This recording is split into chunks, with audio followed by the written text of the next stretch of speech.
Hi there, everyone. Thanks for joining us on the 6 p.m. primetime newscast on For You Television. Our big stories of the day. A powerful earthquake has killed over 1,000 and injured over 1,500 persons in Afghanistan in its eastern province of Paktika.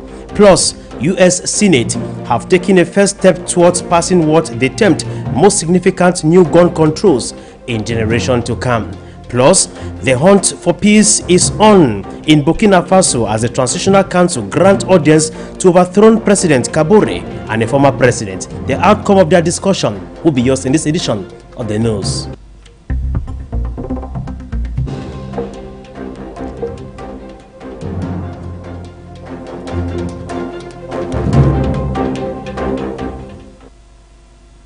Once more, ladies and gentlemen, thanks for trusting us. I am Tekewana Avianko. We begin this day with this breaking news coming in from Afghanistan. Heartbreaking, whereby we are told that over 1,000 persons have been killed and over 1,500 injured following an earthquake in Afghanistan. And of course, according to volcanologists, so many more people might perish in the days ahead due to the possible destruction in so many zones as a result of the earthquake, as we end this report by Kume Abane. An earthquake in Afghanistan has killed at least 150 people and injured over 200 others. The country's disaster management authority, which comprises of seismologists and volcanologists, warned that the death toll is likely to go up since the magnitude 6.1 earthquake continues to rock remote parts of the eastern part of the country and neighboring Pakistan. Moreover, the head of the Taliban administration's Natural Disasters Ministry, Mohammad Nasim Haqqani, said the majority of deaths were in the province of Paktika, where 100 people were killed and 250 injured, and adds that another 25 people were killed in Khost and 5 in Nangarhar province, as investigations are still being conducted to determine if there were more casualties. Photographs of Afghan media showed houses reduced to rubble, but there were no immediate reports of damage or casualties in Pakistan. According to reports from the United States Geological Survey, the magnitude 6.1 earthquake struck about 44 kilometers from the city of Khost, near the Pakistani border, at a depth of 51 kilometers. Shaking was also felt over the range of some 500 kilometers by about 119 million people in Pakistan, Afghanistan, and India, as this was disclosed by the European Mediterranean Seismological Center.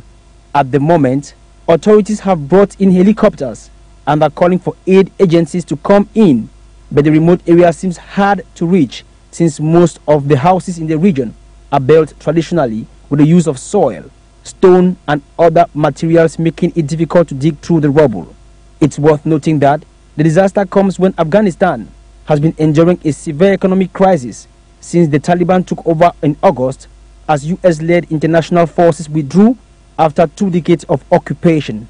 In response to the Taliban takeover, many governments have imposed sanctions on Afghanistan's banking sector and cut billions of dollars worth of development aid. Also, Afghanistan is suffering from a big economic crisis with little access to basic needs and medical facilities.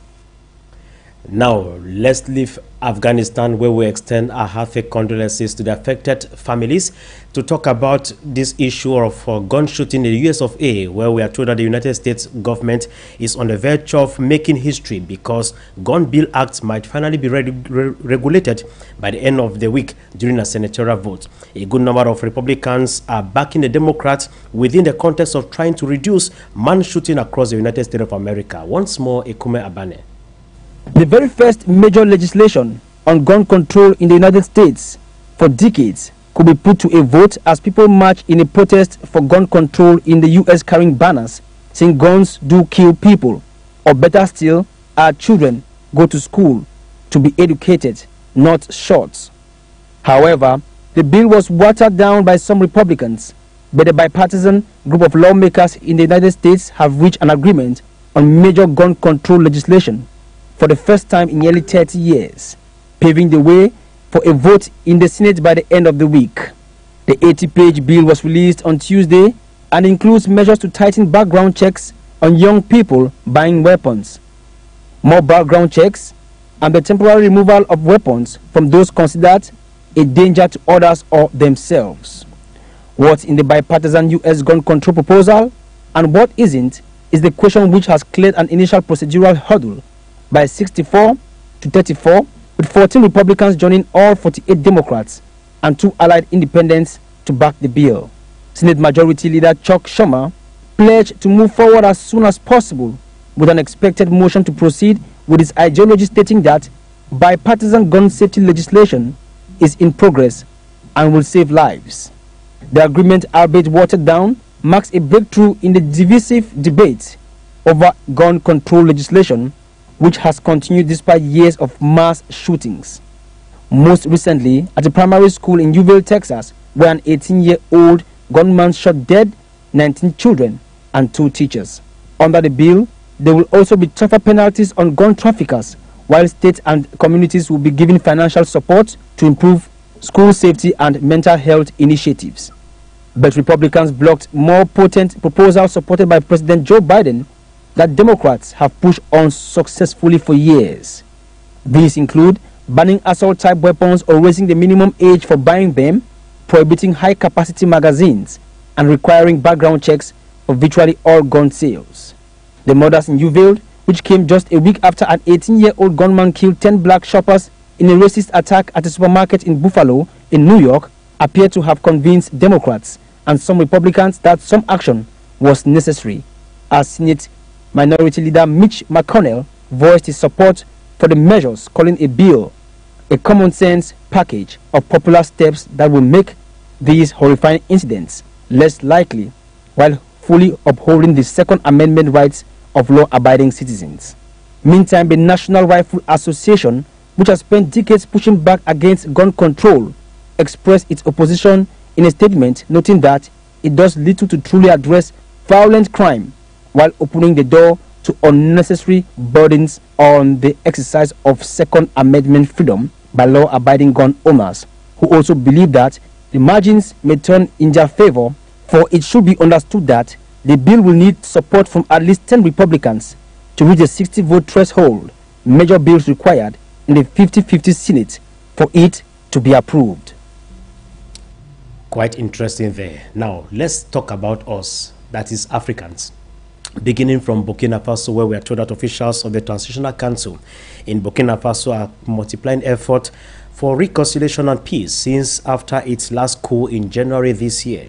Overthrown president, a former president, and the current transitional head met recently to discuss the future of their republic. Details in the full report. In a rare show in the diplomatic spectrum in the African continent, an overthrown president is granted audience by the transitional government.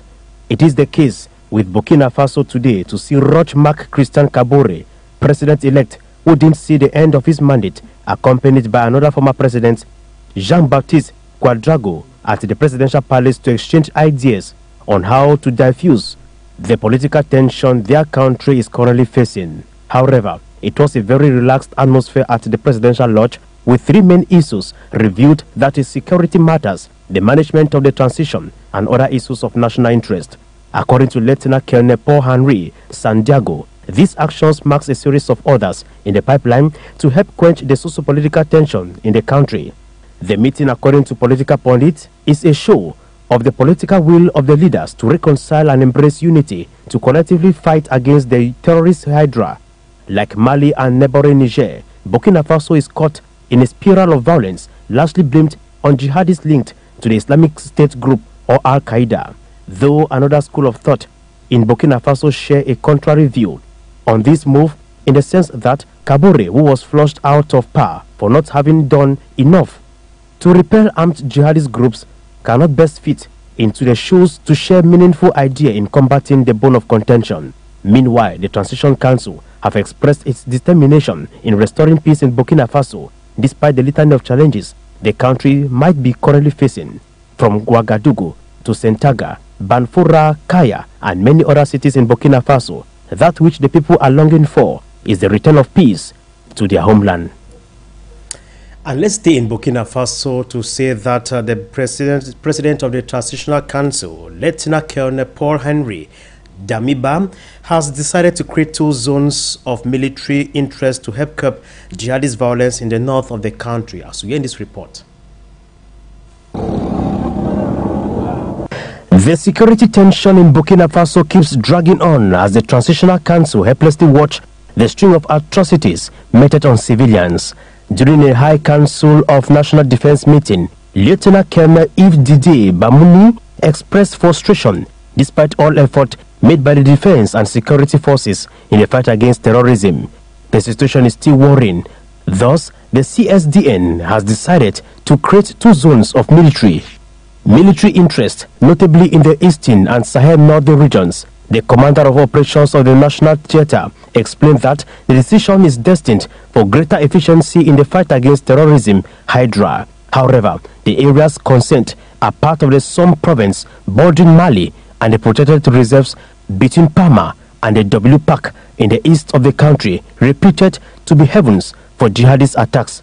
In such areas, any activity or human presence will be prohibited at the risk of exposing oneself to the military operations that will be conducted in due time. This announcement comes 10 days after the massacre of Setanga. 86 civilians were killed by jihadists, one of the worst killings in the country's history. A patriotic movement has been set up alongside a surveillance brigade, which has as a mission to bring together all the volunteers for the defense of the fatherland.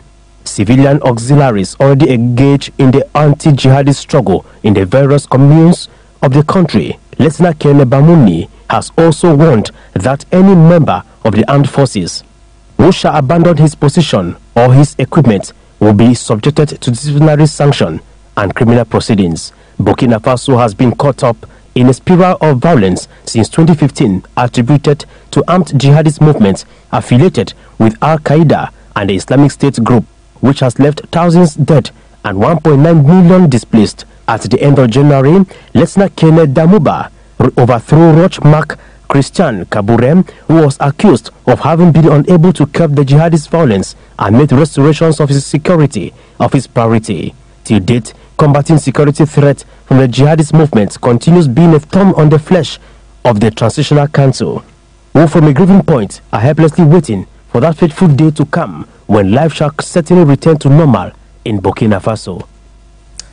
Now, from Burkina Faso, let's get down to Nigeria, where we are told that the Nigerian army has announced that it had found 2 students of the Chibok girls who were abducted some 8 years ago. A case that sparked a global campaign called Bring Back Our Girls, as we hear in this report by Nota Bianke.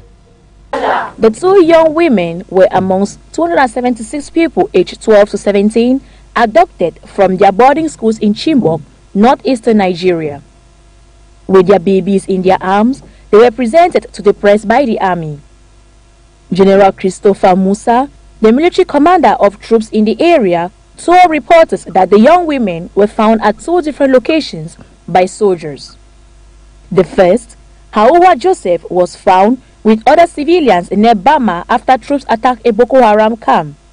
The other, Mary Dauda, was found near the village of Ngoshe in Waza district on the border with Cameroon. Of the 276 schoolgirls abducted in 2014, 57 managed to escape and other 80 were exchanged for Boko Haram commanders in negotiations with the authorities. Mary Dauda, who was 18 then, when she was kidnapped, recounts her ordeal, saying she was married to several Boko Haram fighters before she ran away. She remembered they would starve them and beat them if they refused to pray. She said. She added that all the girls from Chibok who remained are married and have children. She left more than 20 in the village where she was living. According to propaganda videos, many of the girls were forcibly married to jihadist fighters. Since the abduction of the Chibok girls, many other schools or universities have been attacked in northern Nigeria in recent years, some by jihadists, but mostly by criminal groups who carry out mass kidnapping for ransom. More girls have subsequently been found, but more than 100 remain missing. Pathetic. Now, let's talk something else, whereby local development authorities of the Douala 1 subdivision have met recently with traditional rulers of the municipality. This was to discuss developmental projects to be financed by the European Union. It is under the project of the UNESCO Heritage Cities. Details in the following report.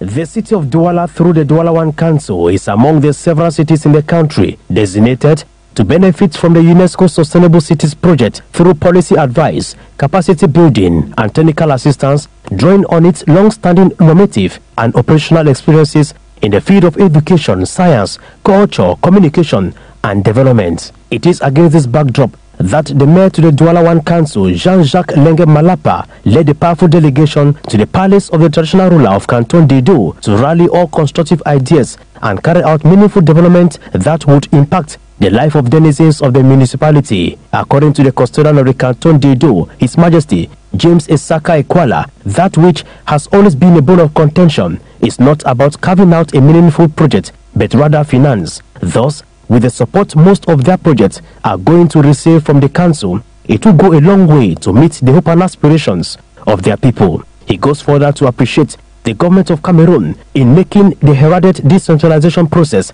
come into reality in the Douala 1 subdivision. Nonetheless, the project to be proposed by the traditional ruler and his cabinet of councillors will be submitted to the council for validation before the financial support from the European Union will be released for the execution of projects. It is hoped a concrete project will be validated that would impact the lives of denizens of the Douala 1 subdivision, as well as for the sake of posterity.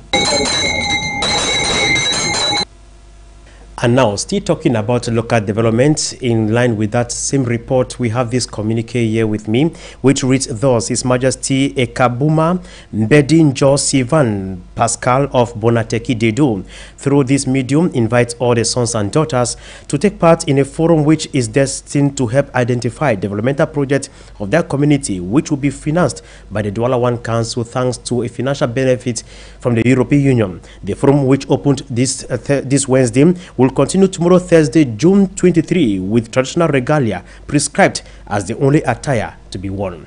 Ladies and gentlemen, that does it for today's 6 p.m. primetime newscast on For You Television. We want to thank you all on behalf of the entire team. Until we meet again tomorrow for What Matters Most in Cameroon, Africa and the world, it's goodbye from Belfast, Ireland. Goodbye from Cotonou, Benin. God bless Motherland Africa. Bye-bye.